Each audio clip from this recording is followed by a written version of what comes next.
Nadine. Nadine Boughton is a poet, an artist, and a teacher. Her work is grounded in her study of spiritual and oral traditions, myth, and the sacred feminine. She's had careers as a psychotherapist, photographer, and doula. It's quite a combination. Nadine's poetry has been published in literary journals and anthologies. In the Lap of the Night, selected poems from 1990 to 2020 was published by Still Lake Press just this year, 2021. Oh, last year, sorry. She holds an MA in expressive therapy from Lesley University, Cambridge, and her visual work, most of you probably know her better as a collage artist. She's represented by the Matthew Swift Gallery here. I also might add that Nadine grew up in Rochester, New York, and I think that's where she picked up her interest in photography to begin with, and from her father, who was an artist and worked for Kodak. Okay, Nadine, welcome. So I'm going to read Tattooed. My mother, fearing she might lose me, her thin 11-year-old, or that I might lose myself, asserted my name discreetly through a rubber stamp. Maybe it was the girls' camp that required names on clothing, so that laundry day, when piles of Carter lollipops tumbled in machines together, they'd find their way back to their owner's private parts. Wet with indelible ink, she pressed the stamp with a quiet precision on panties' elastic waistbands. Inside, all caps, Jean Boughton, a name that would expand when I jumped into them each morning at bugle call. Mother moved on to pedal pushers, blouses, anklets. She felt efficient, modern, unlike those sewing tags by hand, still in a sweatshop. 7 years later, ready for college, my father took a turn with the task. Inspired by his acquired possessions, proud symbols of the American dream, he wielded the stamp in a frenzy of ownership. His hairy arm came down once, twice, 3 times on a jewelry box with pink compartments, pink dials of a clock radio that would now wake me with my name. Bam! On the portable RCA record player, the portable bubble-hooded hairdryer, the portable Royal typewriter with its dark well of metal letters. Voiceless, weighted with possessions, tattooed with an inescapable identity that would follow me into the world forever, just as I was leaving. As Sarah mentioned, many of you here know me as a collage artist, and as I already mentioned, my work draws heavily from the mid-century, and I worked a lot with old magazines, especially women's magazines and things like Fortune men's magazines. So here's a little piece on that work. It's called Ad Men. In my old magazines, white-gloved hands hold inventions dreamt up by smart men. So many for the body. Girdles with satin tummies, spray bottles that mist halitosis and hair and you know where. Well-bred women, fresh and clean.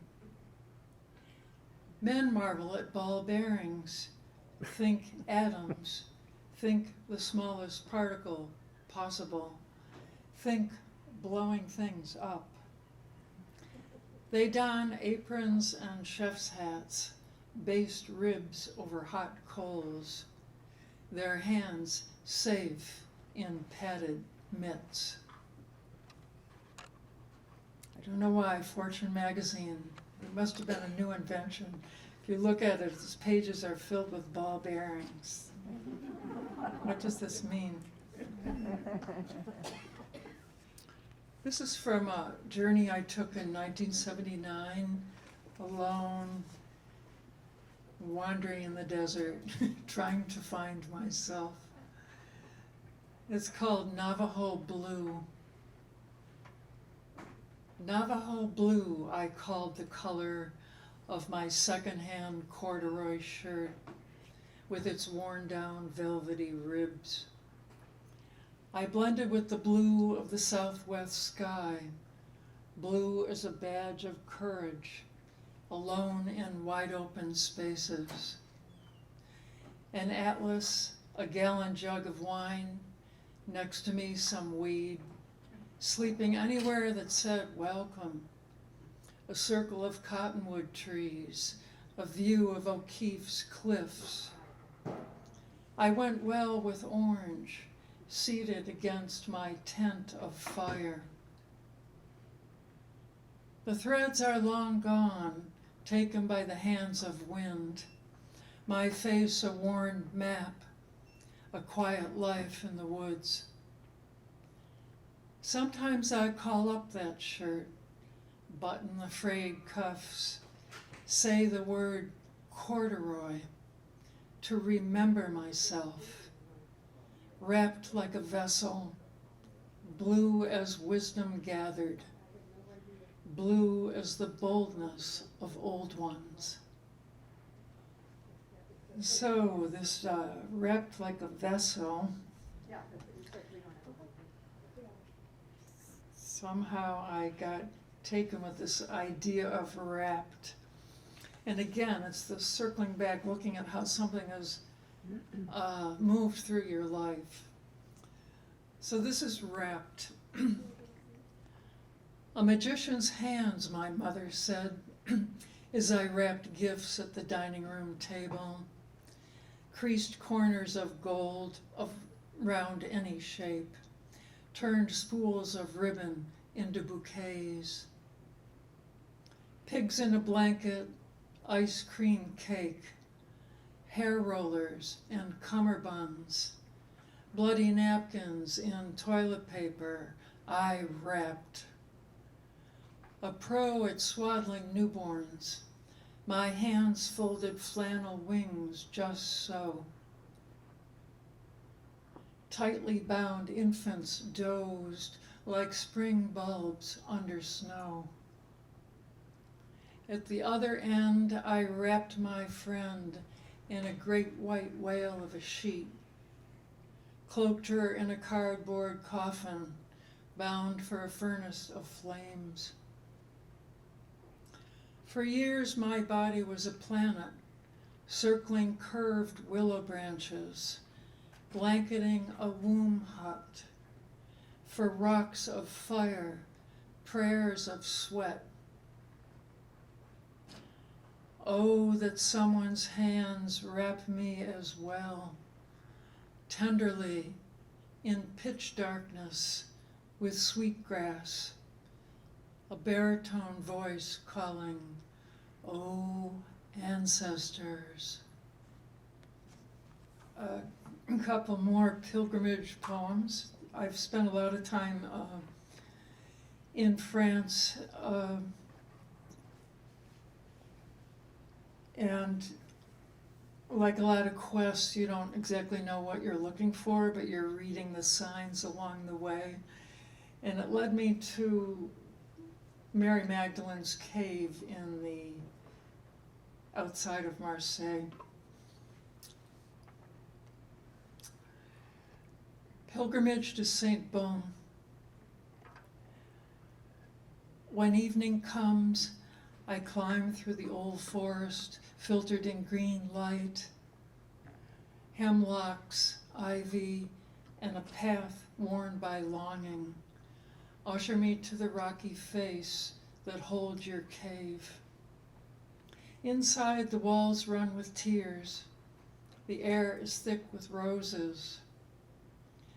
I lean against your stone, wondering what was it like to look out on these quiet mountains of Marseille after the dust storms of Jerusalem.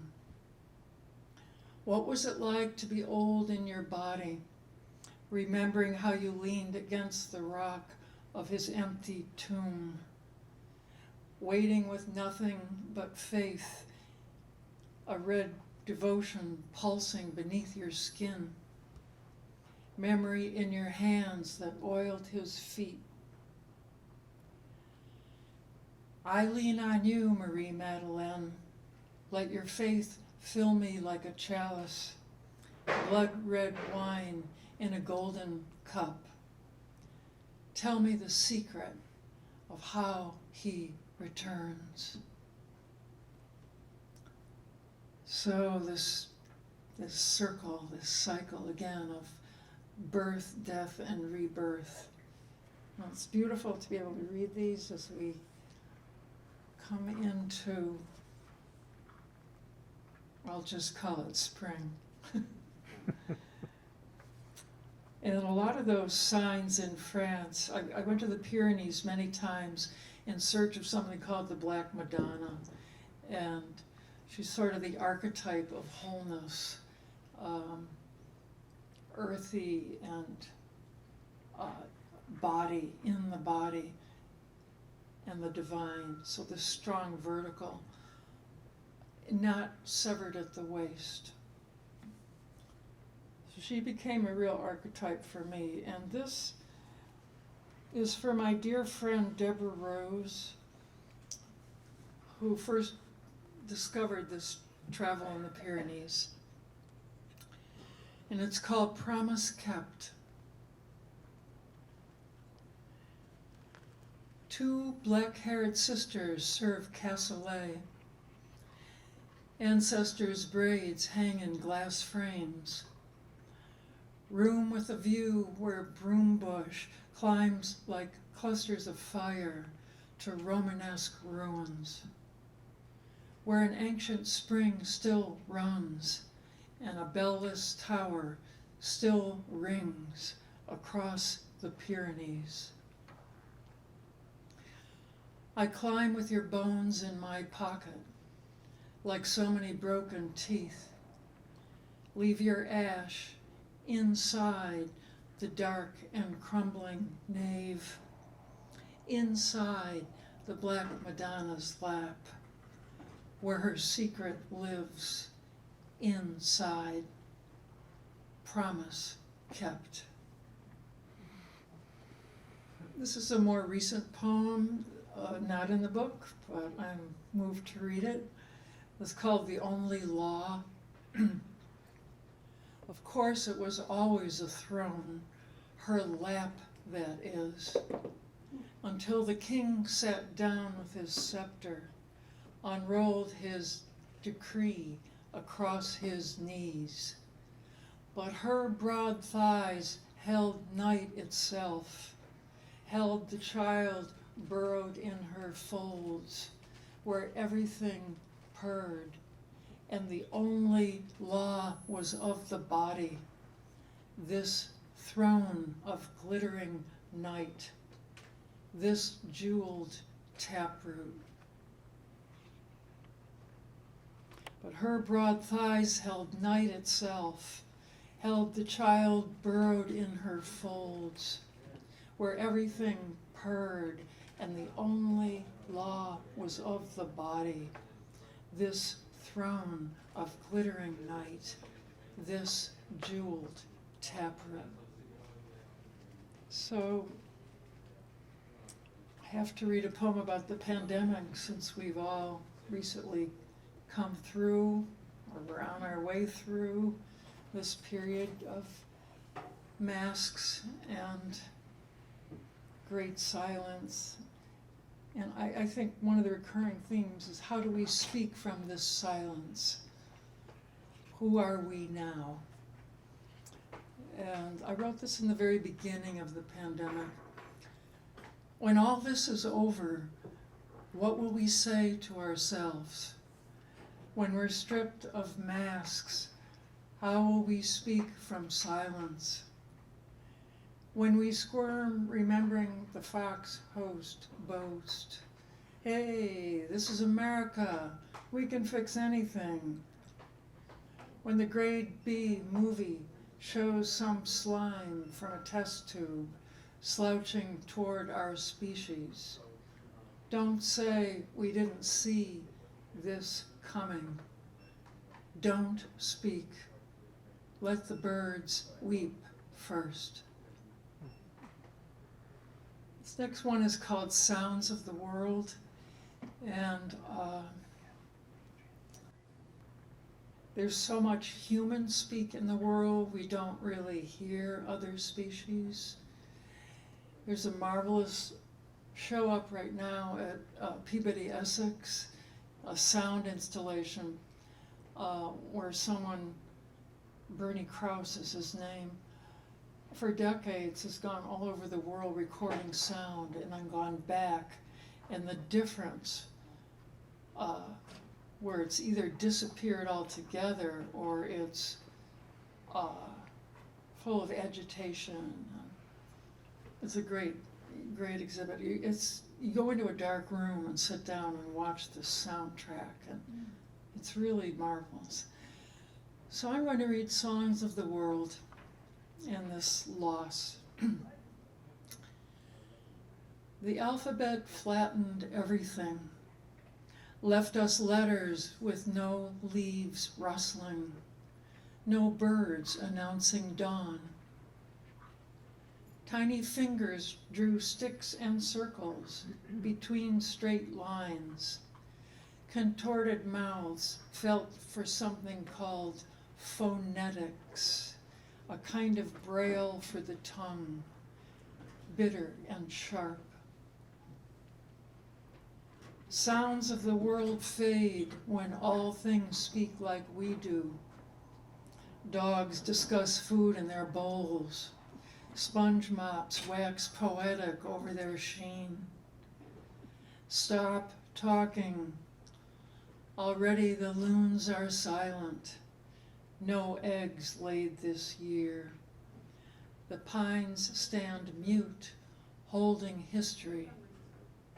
Even their cones drop to the ground without a sound. This is Spring Rising.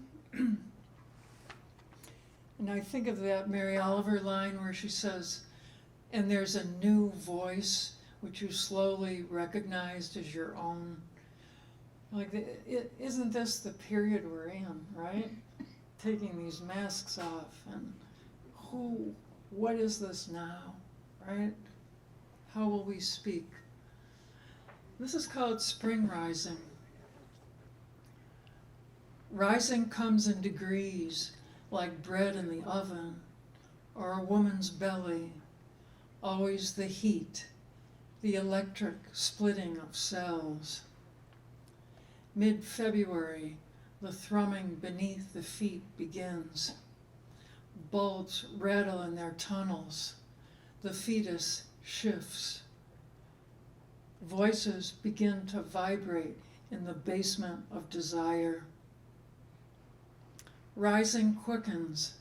All forms push up the dark way of the well. Vowels boil over like a buried chant. Rise up. Rip the veil from your mouth. Let blossoms of molten light spill into the world. I think I'll end there.